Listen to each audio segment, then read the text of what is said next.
Good morning students. आज हम पढ़ने वाले हैं कार्य, ऊर्जा और शक्ति के बारे में। वर्क, एनर्जी और पावर की अपन स्टडी करेंगे। कुछ एक न्यूमेरिकल्स भी इनके ऊपर देखेंगे जिसमें ऊर्जा संरक्षण पर आधारित नियम अपने पास, क्वेश्चंस अपने पास पढ़ाए जाएंगे। तो देखिए, सबसे पहले हम पढ़ते हैं कि कार्य और ऊर्जा इन दोनों को किस तरीके से परिभाषित किया जाए। जब हम कार्य की बात करते हैं तो हम ये बोलते हैं कि यदि किसी वस्तु पर बल आरोपित किया जाए और वस्तु में विस्थापन उत्पन्न हो तो वहां पर कुछ ना कुछ कार्य किया जाएगा। और ऊर्जा को अगर परिभाषित किया जाए तो हम बोलते हैं कार्य करने की दर आपके पास ऊर्जा कहलाती है। ये दोनों परिभाषाएं एनसीईआरटी के अकॉर्डिंग लिखी जाती है। अब देखिए क्या है, जब हमने कार्य और ऊर्जा को परिभाषित करा तो हमने ये बोल दिया कि कार्य को हमने ऊर्जा के बेसिस पर परिभाषित करा है, ऊर्जा को हमने कार्य के बेसिस पर परिभाषित करा है। तो ये दोनों जो परिभाषाएं हैं ये एक तरीके से इंटरडिपेंडेंट परिभाषाएं हैं, ये एक तरीके से कॉन्ट्राडिक्टरी परिभाषाएं हैं, विरोधाभास इनमें उत्पन्न होता है। तो यहाँ पर हम किस प्रकार से परिभाषित करें कार्य को समझने के लिए सबसे पहले हम ऊर्जा की बात करते हैं। देखिए, ऊर्जा का क्या मतलब है, ऊर्जा से आप क्या समझते हो। तो ये मानिए कि यदि किसी कण का भौतिक अस्तित्व संभव है, अगर वो कण इस प्रैक्टिकल वर्ल्ड में मौजूद है तो कण के भौतिक अस्तित्व के लिए जो उत्तरदायी कारक है उसको ऊर्जा माना गया है। अगर कण के पास ऊर्जा है तो वो इस प्रैक्टिकल वर्ल्ड में कहीं ना कहीं एग्जिस्ट करेगा, उसका भौतिक अस्तित्व ही ऊर्जा के कारण संभव होगा। और यदि हम बोल दें किसी कण की ऊर्जा ही शून्य है, इसका मतलब उस कण का भौतिक अस्तित्व भी नहीं है, उसकी उपस्थिति को अनंत पर माना गया है, काल्पनिक माना गया है। तो ये माना गया है कि कण के भौतिक अस्तित्व के लिए जो उत्तरदायी कारक है वही आपके पास ऊर्जा माना जाता है। अब जब किसी वस्तु पर बल आरोपित किए जाते हैं, या ये समझ लें कि हम ऊर्जा रूपांतरण की बात करना चाहते हैं कि ऊर्जा के एक रूप को दूसरे रूप में रूपांतरित करना चाहते हैं, तो इसी को कार्य के अकॉर्डिंग एक्सप्लेन किया जाता है कि जब आपके पास वस्तु पर या वस्तु के द्वारा कार्य किया जाएगा तो उसकी ऊर्जा में रूपांतरण संभव होगा और रूपांतरित हुई ऊर्जा ही कार्य कहलाएगी। बात क्लियर? ये हमारे पास समझने लायक चीज है कि जब हम ऊर्जा के रूपांतरण की बात करेंगे तो ऊर्जा का रूपांतरण, जितना रूपांतरण हो चुका है वही एक्चुअली क्या है, कार्य है। ठीक है।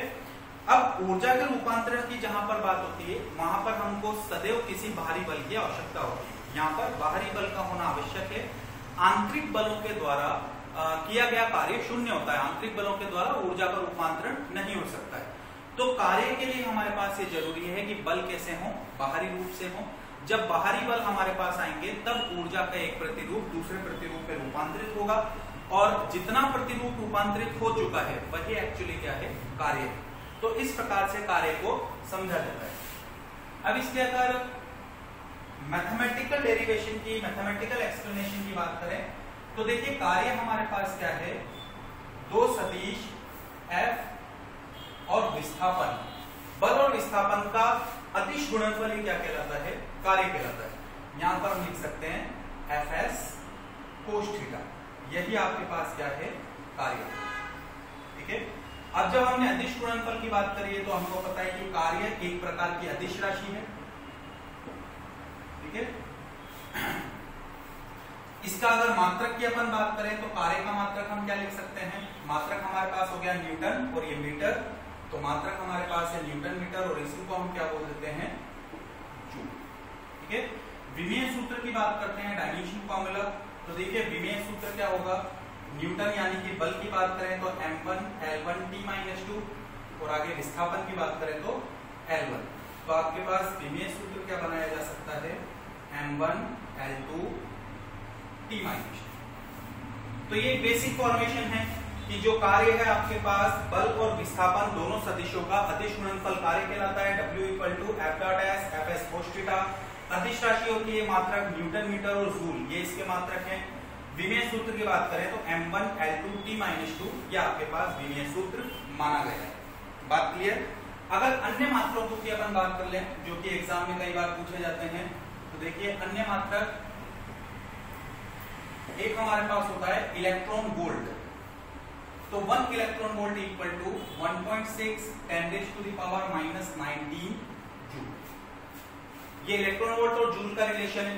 इसी तरह से हम लिखते हैं 1 किलोवाट आवर, 1 किलोवाट घंटा, ये आपके पास होता है 3.6 × 10⁻⁶ जूल। ठीक है। ये दोनों रिलेशन हमको यहाँ पर याद रखना। तो ये आपके पास कार्य का एक बेसिक इंफॉर्मेशन दिया गया। कार्य को और अधिक समझने के लिए जो जो क्वेश्चन हमारे पास एग्जाम में पूछे जा सकते हैं उसके अकॉर्डिंग हम कार्य को दो प्रकार से निर्धारित करते हैं। जब हम बल की बात करते हैं तो बल अपने आप में दो प्रकार का होता है। एक तो होता है हमारे पास संरक्षी बल कंजर्वेटिव फोर्सेस, और दूसरा होता है हमारे पास असंरक्षी बल नॉन कंजर्वेटिव फोर्सेस। देखिए संरक्षी बल क्या है, इसको ध्यान से सुनना, नोट्स वगैरह में उतार लेना कि संरक्षी बल हमारे पास वे बल हैं जिनके द्वारा पूर्ण चक्र में किया गया कार्य शून्य होता है। ठीक है, हम ये बात करें कि एक कण है और एक कण आपके पास इस प्रकार से गति कर रहा है, एक सर्कुलर ट्रैक पर भाग रहा है। अगर एक पूर्ण चक्र की बात कर ली जाए तो हमने बोल दिया पूर्ण चक्र में किया गया कार्य शून्य है। एक स्टेटमेंट बोला गया आपको कि बल के द्वारा पूर्ण चक्र में किया गया कार्य शून्य है। तो ये स्टेटमेंट ट्रू है या फॉल्स है? तो यहाँ पर ये जो स्टेटमेंट है वो स्टेटमेंट फॉल्स है, वो स्टेटमेंट गलत है। हमको ये बताना पड़ेगा कि बल का प्रकार क्या है। सदैव संरक्षी बलों के द्वारा किए गए कार्य ही शून्य होते हैं। ठीक है, अगर बल आपके पास संरक्षी नहीं है तो पूर्ण चक्र में उसके द्वारा किया गया कार्य शून्य नहीं होगा। जैसे एक एग्जांपल की बात करते हैं कि एक खिलाड़ी है और वो सर्कुलर ट्रैक पर रनिंग कर रहा है, वो एक गोलाकार पथ पर भाग रहा है, और अगर हम ये मानकर चले कि पूर्ण चक्र में किया गया कार्य शून्य है तो इस हिसाब से तो आदमी हमेशा गोल चक्कर पर भागता रहेगा, उसमें वो थकेगा नहीं, कुल मिला के उसकी एनर्जी खर्च नहीं होगी। लेकिन प्रैक्टिकली अगर देखा जाए तो आदमी तो एक चक्कर के बाद में, दो चक्कर के बाद में थकना शुरू करेगा, उसको थकान महसूस होगी, मतलब उसकी एनर्जी कहीं ना कहीं वेस्ट हो रही है। तो हम ये तो नहीं बोल सकते कि पूर्ण चक्र में किया गया कार्य शून्य है। हाँ, स्टेटमेंट ये है कि संरक्षी बलों के द्वारा पूर्ण चक्र में किया गया कार्य शून्य है। अगर असंरक्षी बल है तो पूर्ण चक्र में किया गया कार्य शून्य नहीं होगा। जैसे एग्जांपल देखते हैं हम फ्रिक्शन, घर्षण बल की। घर्षण बल एक प्रकार का असंरक्षी बल है, तो घर्षण बल के द्वारा किया गया कार्य शून्य नहीं है। तो जब आदमी सर्कुलर ट्रैक पर भागता है तो उसके जूतों और जमीन के बीच में, उसके पैरों और जमीन के बीच में किसी ना किसी प्रकार का घर्षण कार्य कर रहा है, और वही घर्षण आपके पास उसकी एनर्जी को खर्च कर रहा है। घर्षण की वजह से आदमी थक रहा है। अगर हम फ्रिक्शन को जीरो कर दें, घर्षण को जीरो कर दें, या केवल और केवल संरक्षी बल की बात करें, जैसे एग्जांपल लिया जाए कि पृथ्वी सूर्य का चक्कर लगाती है, वहां पर किसी प्रकार का घर्षण मौजूद नहीं है, तो चक्कर लगाती है पृथ्वी और हमेशा लगाती रहेगी, तो उसके लिए पूर्ण चक्र में किया गया कार्य कितना हो चुका है? शून्य हो चुका है। इसलिए अर्थ जो है वो सूरज के चारों ओर उसी चक्र को हमेशा मेंटेन रखती है। तो यहाँ पर बात यही आती है अपने पास कि जब हम संरक्षी बलों की बात करते हैं तो संरक्षी बलों के द्वारा पूर्ण चक्र में किए गए कार्य शून्य माने गए। ठीक है, दूसरी चीज हम ये लिख सकते हैं इसके लिए कि संरक्षी बलों के द्वारा किए गए कार्य पथ पर निर्भर नहीं करते। ठीक है, पथ पर निर्भर नहीं करने का मतलब है, जैसे एग्जांपल लिखा जाए कि पहली बात तो हमने संरक्षी बल के लिए क्या बोली, संरक्षी बल के लिए हमने पहली बात ये बोली कि कार्य जो होगा वह कार्य पूर्ण चक्र में शून्य होगा, यह हमने पहला स्टेटमेंट दिया।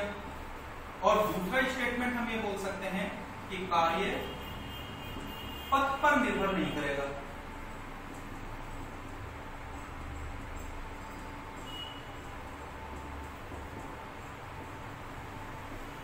ठीक है, संरक्षी बलों के द्वारा एक पूर्ण चक्र में किया गया कार्य शून्य होता है, साथ ही साथ संरक्षी बलों के लिए कार्य पथ पर निर्भर नहीं करता है। जैसे एग्जांपल की बात की जाए संरक्षी बलों की, तो एग्जांपल हमारे पास गुरुत्वाकर्षण बल है, ठीक है, या फिर हमारे पास कूलाम बल है। ठीक है, दो चुंबकों के बीच में लगने वाले बल हैं, चुंबकीय बल हैं। तो ये सारे के सारे संरक्षी बलों के एग्जांपल हैं। अब आपके पास जैसे ये देखा जाए कि एक ऑब्जेक्ट है और इस ऑब्जेक्ट को ऊपर से नीचे की ओर छोड़ा गया, तो ये हमेशा वर्टिकल डायरेक्शन में, सीधी डायरेक्शन में आएगा। तो यहाँ पर सपोज h हाइट मान ली गई और जो फोर्स होगा वो Gm1m2 अपॉन r² या h² के बराबर लिख दिया जाएगा। तो वो जो आपके पास कार्य है वो पथ पर निर्भर नहीं कर रहा है। आप इसको छोड़ोगे तो ये हमेशा वर्टिकली डाउनवर्ड्स ही आएगा। इसी प्रकार से दो आवेशों के बीच में आकर्षण या प्रतिकर्षण की बात करें तो वो भी हमेशा एक सीधी रेखा के अनुरूप होगा। अगर दो चुंबकों की बात करें तो उनके बीच में भी आकर्षण या प्रतिकर्षण हमेशा एक सीधी रेखा के रूप में होगा। तो ये सारे के सारे बल क्या हैं? एक तरीके से संरक्षी बलों के एग्जाम्पल हैं। एक और चीज हम लिख सकते हैं कि जो संरक्षी बल होते हैं वो गणितीय रूप से इस नियम का पालन करते हैं। ठीक है, इस नियम को कहते हैं हम व्युत्क्रम वर्ग का नियम। ठीक है, यहाँ पर जैसे आपने देखा फॉर्मूला गुरुत्वाकर्षण के लिए Gm1m2/r², कूलाम बल के लिए Q1Q2/r²। तो गणितीय रूप से पहचानने का तरीका है कि जो संरक्षी बल है वे संरक्षी बल व्युत्क्रम वर्ग नियम का पालन करते हैं, मतलब बल जो होगा वो दूरी के वर्ग के व्युत्क्रमानुपाती होगा। तो ये सारी चीजें अपन बात करते हैं संरक्षी बलों की। अब इसी प्रकार से यदि असंरक्षी बल देखे जाएं,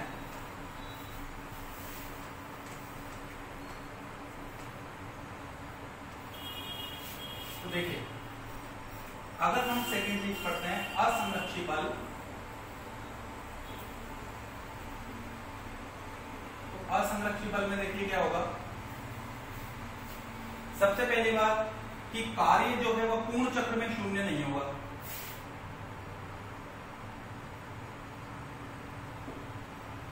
कार्य पूर्ण चक्र में शून्य नहीं होता है। ठीक है, दूसरा स्टेटमेंट हम दे सकते हैं कि कार्य पथ पर निर्भर करता है।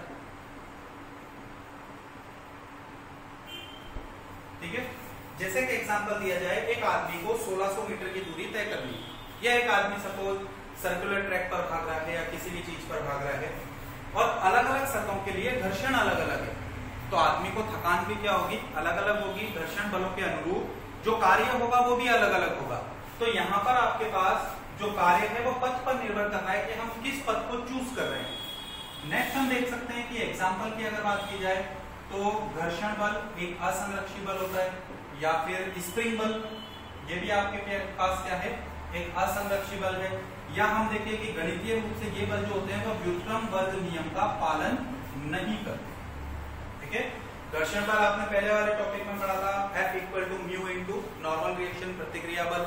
इसी तरह से अपन स्प्रिंग फोर्स की बात कर लेते हैं, F = -kx। तो कुल मिलाकर ये जो हमारे पास असंरक्षी बल हैं, ये असंरक्षी बल इस व्युत्क्रम वर्ग नियम का पालन नहीं करते हैं, और असंरक्षी बलों के लिए किया गया कार्य पूर्ण चक्र में शून्य नहीं होता है। असंरक्षी बलों के द्वारा किया गया कार्य पथ पर निर्भर करता है। तो स्टेटमेंट जो बोला जाता है कि सदैव पूर्ण चक्र में किया गया कार्य शून्य है, ये एक प्रकार का असत्य कथन है, एक प्रकार का गलत स्टेटमेंट है, क्योंकि पूर्ण चक्र में किए गए कार्य सदैव संरक्षी बलों के लिए ही शून्य माने गए हैं। अगर बल असंरक्षी है तो वहां पर पूर्ण चक्र में कार्य शून्य नहीं होगा। तो ये तो बात हो गई कार्य। नेक्स्ट जो हमारे पास पॉइंट आता है उसकी अपन बात करते हैं। तो नेक्स्ट हम पढ़ते हैं शक्ति के बारे में, कि पावर क्या चीज होती है। एकांक समय में किया गया कार्य शक्ति के बारे में। ठीक है, एकांक समय में जो किया गया कार्य है उसी को हम क्या बोल रहे हैं, शक्ति बोल रहे हैं। Power = W/T। अगर हम मात्रक की बात करें तो देखिए मात्रक हो सकता है जूल प्रति सेकंड, ये मात्रक है, या फिर दूसरा मात्रक लिख सकते हैं हम वॉट। ठीक है, या फिर जैसे जूल को हम लिख सकते हैं कि जूल आपके पास क्या होगा, न्यूटन मीटर प्रति सेकंड, ये भी मात्रक हो सकता है। कई बार हमारे पास क्वेश्चन ऐसे पूछ लिए जाते हैं कि आपको एक राशि दी गई होगी, नीचे से उसके 4 ऑप्शन में मात्रक दिए गए होंगे, और क्वेश्चन होगा कि निम्न में से कौन सा भौतिक राशि का मात्रक नहीं है। इसलिए आपको एक राशि के जितने मात्रक आप बना सकते हो सारे के सारे अपन को पढ़ने हैं। तो फॉर्मूला के अकॉर्डिंग W/T का मतलब जूल पर सेकेंड, या फिर इसी को वॉट बोला गया है, और जूल को हम क्या लिख सकते हैं, न्यूटन मीटर प्रति सेकेंड लिख सकते हैं। ठीक है, तो एक तरीके से तीनों मात्रक आपके पास शक्ति के माने गए। अब देखिए यहाँ से दूसरी परिभाषा क्या लिख सकते हैं, बल गुणा विस्थापन। ठीक है, कार्य को आपके पास क्या बोला गया, बल गुणा विस्थापन। समय अपने पास ऐसी है, और हम जानते हैं कि विस्थापन बटा समय ये क्या होता है, वेग को प्रदर्शित करता है। तो F × v, ये भी अपने पास एक फॉर्मूला बन जाता है। यहाँ से भी देखिए न्यूटन का मतलब आपके पास फोर्स है, और मीटर प्रति सेकंड क्या बन रहा है, वेलोसिटी बन रहा है। तो ये भी आपके पास पावर है। अन्य मात्रक की बात करें तो एक रिलेशन जो अधिकतर एग्जाम में पूछा गया है, जिसको हम कहते हैं 1 हॉर्स पावर, अश्व शक्ति। ठीक है, ये ब्रिटिश मात्रक है 1 हॉर्स पावर = 746 वॉट। ये रिलेशन भी हमको यहाँ पर याद रखना है कि 1 हॉर्स पावर 746 वॉट के बराबर है। ठीक है, तो ये बात हो गई अपने पास शक्ति की। और नेक्स्ट हमारे पास जो क्वेश्चन या थ्योरेटिकल वे में अपन को पढ़ना है वो अपन देख सकते हैं ऊर्जा के बारे में। नेक्स्ट हमारे पास क्या है, हम ऊर्जा की स्टडी करते हैं, एनर्जी की स्टडी। तो ऊर्जा आपके पास वैसे ही बताया गया था कि अगर एनसीईआरटी के अकॉर्डिंग देखें तो परिभाषा है कार्य करने की क्षमता को ऊर्जा बोल दिया गया, ठीक है। और अगर एक्चुअल में इसको समझना चाहें अपन तो हम बोल सकते हैं कि वस्तु के भौतिक अस्तित्व के लिए उत्तरदायी कारक ऊर्जा है। अब ऊर्जा के कई सारे प्रकार आपने सुने होंगे, जैसे गतिज ऊर्जा अपने पास है, स्थितिज ऊर्जा अपने पास है, तापीय ऊर्जा अपने पास है, विद्युत ऊर्जा है, काफी सारे आपके पास एग्जांपल्स होते हैं। तो ऊर्जा हमारे पास क्या बोला गया कि किसी भी कण के भौतिक अस्तित्व के लिए उत्तरदायी कारक को ही हमने क्या मान रखा है, ऊर्जा मान रखा है। यहाँ पर फॉर्मूला अपने पास पूछ लिया जाता है, जैसे गतिज ऊर्जा की बात करें तो गतिज ऊर्जा अपने पास है kinetic energy equal to half mv², ये गतिज ऊर्जा है। पहला फॉर्मूला अपने पास बना, क्वेश्चन इसके ऊपर पूछे जा सकते हैं। अब हम जानते हैं कि आपके पास संवेग जो होता है वो क्या है, mv के बराबर है। यहाँ पर ये संवेग है, कंफ्यूज मत हो जाना इसको शक्ति के साथ में। तो संवेग हम क्या लिखते हैं, P बराबर mv। तो एक रिलेशन अपने पास आता है kinetic energy equal to p²/2m। ये भी आपके पास गतिज ऊर्जा का फॉर्मूला है, ठीक है। कण की गति अगर हो रही होगी तो गति के लिए आवश्यक ऊर्जा के प्रारूप को क्या बोलेंगे, गतिज ऊर्जा बोलेंगे। दूसरी आती है अपने पास स्थितिज ऊर्जा, जिसको हम पोटेंशियल एनर्जी बोलते हैं। स्थितिज ऊर्जा का मतलब होता है कि स्थिति के लिए आवश्यक ऊर्जा स्थितिज ऊर्जा मानी गई। जैसे आप सबने पढ़ा होगा कि जब हम अर्थ के सापेक्ष लिखते हैं तो स्थितिज ऊर्जा हम क्या लिख देते हैं, mgh लिख देते हैं। अब यहाँ पर एक चीज समझना जरूरी है कि स्थितिज ऊर्जा के लिए आपको सबसे पहले बेस की रिक्वायरमेंट होगी। जैसे हम बोले कि कण की स्थिति के लिए निर्देशांक की आवश्यकता है, निर्देशांक तंत्र के अकॉर्डिंग आप कण की स्थिति को परिभाषित करोगे, तो उसी प्रकार से स्थितिज ऊर्जा के लिए भी हमको एक आधार की आवश्यकता होती है। इसको इस प्रकार से समझते हैं कि सपोज आपके पास एक कण यहाँ पर रखा गया था, यहाँ हमारे पास धरती है, h ऊंचाई पर कण रखा गया है, द्रव्यमान m माना गया। तो इस कण की स्थितिज ऊर्जा कितनी है, mgh। और वो स्थितिज ऊर्जा mgh तब है जब आपने धरातल पर ऊर्जा शून्य मान रखी है। बात समझ में आई? ये जो कण था हमने बोल दिया कि कण अगर धरातल पर रहेगा तो ये हमारा आधार है, यहाँ पर हमने ऊर्जा को 0 बोल दिया। तो इस हिसाब से h ऊंचाई पर ऊर्जा क्या बन गई, mgh बन गई। तो अगर हमारे पास आधार ना हो, सपोज हमारे पास ये धरातल नहीं होता, तो हम ऊंचाई का अंदाजा नहीं लगा पाते। और अगर ऊंचाई का अंदाजा नहीं लगता तो पोटेंशियल एनर्जी mgh का फॉर्मूला अपने पास नहीं आता। तो स्थितिज ऊर्जा के लिए सबसे पहले हमको किसी बेस की आवश्यकता होती है, किसी आधार की आवश्यकता होती है, और उस बेस के अकॉर्डिंग हम स्थितिज ऊर्जा को डिफाइन करते हैं। तो देखिए स्थितिज ऊर्जा हमारे पास बोला गया कि अगर हमको स्थितिज ऊर्जा की बात करनी है तो दैट इज F.dx, ठीक है। ये कण की स्थितिज ऊर्जा, हम कण को अनंत से कहां पर ला रहे हैं, किसी निश्चित बिंदु r के ऊपर लेकर आ रहे हैं। तो स्थितिज ऊर्जा का फॉर्मूला हमारे पास इसके अकॉर्डिंग लिखा जाता है। क्वेश्चंस वगैरह हमको यहीं पर सॉल्व करना है, इसके अकॉर्डिंग ही सॉल्व करना। बात क्लियर?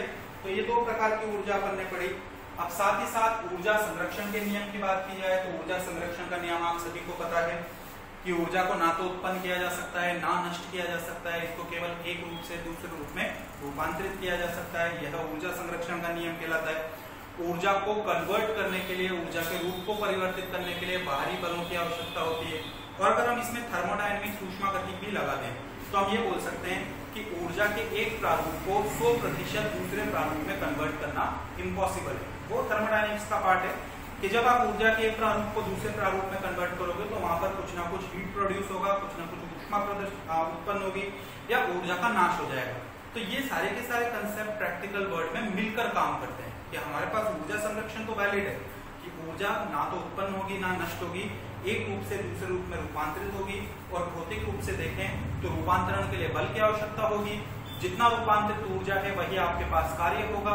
और रूपांतरित ऊर्जा को या ऊर्जा के एक प्रारूप को 100% दूसरे रूप में कन्वर्ट करना इम्पॉसिबल है, असंभव है। तो ये ऊर्जा संरक्षण का नियम है, केवल थ्योरेटिकल स्टेटमेंट है, कोई फॉर्मुलेशन वगैरह हम इसके ऊपर नहीं करते हैं। नेक्स्ट जो हमारे पास क्वेश्चन पूछे जा सकते हैं वो नेक्स्ट अपने पास क्वेश्चन होते हैं, जैसे अपन ने बात करा कार्य ऊर्जा प्रमेय।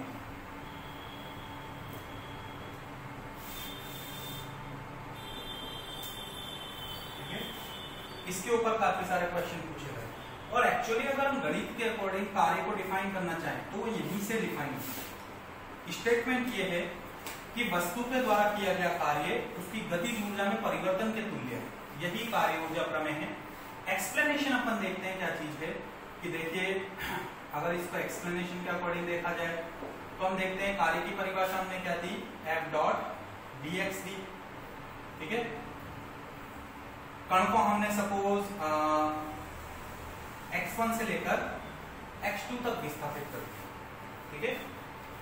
F की परिभाषा हम लिख सकते हैं, F आपके पास क्या है, mass into acceleration dv by dt into dx। Suppose ये मान लिया गया यहां पर कि F that is parallel to dx, ठीक है। या फिर m dv और dx by dt को हम क्या लिख सकते हैं, वेलोसिटी लिख सकते हैं। सपोज x1 के ऊपर वेलोसिटी v1 था और x2 पर पार्टिकल का वेलोसिटी कितना हो चुका है, v2 हो चुका है। सॉल्व करोगे तो हमारे पास क्या आ जाएगा, आपके पास m/2 v2 square minus v1 square. तो आपके पास फॉर्मुलेशन क्या होता, हाफ m v2 स्क्वायर जिसको फाइनल काइनेटिक एनर्जी बोल सकते हैं, half m v1 square by 2 जिसको इनिशियल काइनेटिक एनर्जी बोल सकते हैं। तो फॉर्मूला क्या बन गया, final kinetic energy minus initial kinetic energy. यही आपके पास क्या है, कार्य ऊर्जा प्रमेय। बात क्लियर कि कार्य ऊर्जा प्रमेय की अगर बात की जाए तो यहां से कार्य को हम परिभाषित कर सकते हैं गणितीय रूप से कि किसी भी वस्तु की गतिज ऊर्जा में परिवर्तन किए गए कार्य के बराबर होता है। और जब परिवर्तन की बात करते हो तो final kinetic energy minus initial kinetic energy. अब देखिए जब हमने बात करी कार्य की तो कार्य एक प्रकार का अदिश राशि था, ठीक है। मतलब अदिश राशियां हमेशा धनात्मक होंगी। भाई शून्य की तो अपन बात नहीं कर रहे हैं, शून्य का मतलब वैल्यू जीरो हो गया, उसका कोई मतलब नहीं। अदिश राशियां सदैव धनात्मक होती हैं, बात क्लियर। लेकिन फिर भी जब हम कार्य को पढ़ते हैं तो आपने धनात्मक और ऋणात्मक कार्यों की बात करी, ठीक है। तो जब हम एक तरफ बोल दिए कि कार्य अदिश राशि और अदिश राशियां हमेशा पॉजिटिव होती हैं, दूसरी तरफ हमने बोला कि कार्य धनात्मक भी हो सकता है और ऋणात्मक भी हो सकता है। तो यहाँ पर जो धनात्मक और ऋणात्मक कार्यों की बात की गई वो बल और उसके अनुरूप कण के विस्थापन के अनुरूप माना गया है, ठीक है। कि यदि बल लगाने पर कण का विस्थापन बल की दिशा में हो तो वो धनात्मक कार्य है, ठीक है। भाई सिंपल सी बात है कि अगर हम फॉर्मूले के अकॉर्डिंग देखें तो फॉर्मूले के अकॉर्डिंग अगर हमने दे रखा है F is parallel to dx, ठीक है। समांतर कंडीशन में है तो थीटा बराबर क्या होगा, 0 डिग्री होगा। कोस 0 की वैल्यू +1 होती है, हम सब जानते हैं कार्य की वैल्यू धनात्मक निकल जाएगी। लेकिन अगर हमने दे रखा है कि F is anti parallel to dx, ये प्रति समांतर की कंडीशन है कि x क्या है, एंटी पैरेलल, मतलब वस्तु पर बल लगाया जाए और वस्तु का विस्थापन विपरीत दिशा में हो तो आपके पास थीटा की वैल्यू कितना होना चाहिए, 180 डिग्री। कोस 180 की वैल्यू -1, W की वैल्यू कैसे निकलेगी, माइनस निकलेगी। तो कार्य तो हमेशा अदिश राशि और कार्य तो धनात्मक ही हो सकता है, लेकिन जो वर्ड हम धनात्मक और ऋणात्मक यूज करते हैं कार्य को डिफाइन करने के लिए वो इन विस्थापन की दिशा के अनुरूप करते हैं कि यदि कण का विस्थापन बल की दिशा में हो रहा है तब तो वो क्या है, धनात्मक कार्य है। और यदि कण का विस्थापन बल के विपरीत दिशा में हो रहा है तो वो एक प्रकार का ऋणात्मक कंडीशन है, वो नेगेटिव कंडीशन को रिप्रेजेंट करता है। कार्य अदिश राशि होती है और अदिश राशियां हमेशा ही धनात्मक होती है। बात समझ में आई कि अदिश राशियां धनात्मक है, फिर भी हम बोलते हैं कि कार्य धनात्मक हो गया, कार्य ऋणात्मक हो गया। तो उसका एक्सप्लेनेशन इन दो कंसेप्ट के अकॉर्डिंग दिया जाता है कि यदि आपके पास बल की दिशा के अनुरूप विस्थापन है, थीटा बराबर 0 डिग्री है, धनात्मक कंडीशन आएगा। यदि बल के विपरीत दिशा में आपके पास विस्थापन है तो थीटा बराबर 180 डिग्री है, वो एक प्रकार का ऋणात्मक कंडीशन होगा, नेगेटिव कंडीशन होगा। बात क्लियर। तो कार्य, ऊर्जा और शक्ति इनका बेसिक एक्सप्लेनेशन, थ्योरेटिकल एक्सप्लेनेशन अपन ने स्टडी कर लिया है। न्यूमेरिकल्स वगैरह बहुत ही सिंपल न्यूमेरिकल आते हैं। जैसे आपके पास बोला जाए, क्वेश्चन देखिए क्या है, क्वेश्चन हमारे पास बोला गया 2 किलोग्राम का एक कण, मास कितना है, 2 किलोग्राम, कि 2 किलोग्राम का एक कण प्रारंभिक वेग 20 मीटर प्रति सेकंड से गतिमान है, ठीक है। 30 सेकंड पश्चात 30 सेकेंड पश्चात इसका जो वेग है वो 40 मीटर प्रति सेकेंड हो सकता है। किया गया कार्य ज्ञात करो। बहुत ही सिंपल सा क्वेश्चन है कि एक 2 किलोग्राम का कण प्रारंभिक वेग या प्रारंभिक स्थिति में 20 मीटर प्रति सेकंड से गतिमान है तथा 30 सेकंड पश्चात इसका वेग बढ़कर 40 मीटर प्रति सेकंड हो जाता है। किया गया कार्य ज्ञात करो। तो कार्य के लिए हम क्या लिखते हैं? गतिज ऊर्जा में परिवर्तन कार्य। ठीक है, गतिज ऊर्जा में परिवर्तन लिखेंगे तो हम m/2 v2 square minus v1 square. ठीक है, सारी वैल्यू हमको गिवन है, सॉल्व कर लेंगे, आंसर आ जाएगा। बात क्लियर? जैसे आंसर कितना है, m का मतलब 2 तो 2/2, v2 स्क्वायर का मतलब 40 का स्क्वायर, v1 स्क्वायर का मतलब 20 का स्क्वायर। ठीक है, तो देखिए 2 और 2 कैंसिल होकर 1 बन गया, 40 का स्क्वायर हो गया 1600 और 20 का स्क्वायर हो गया 400। आंसर कितना मिला आपको? 1200।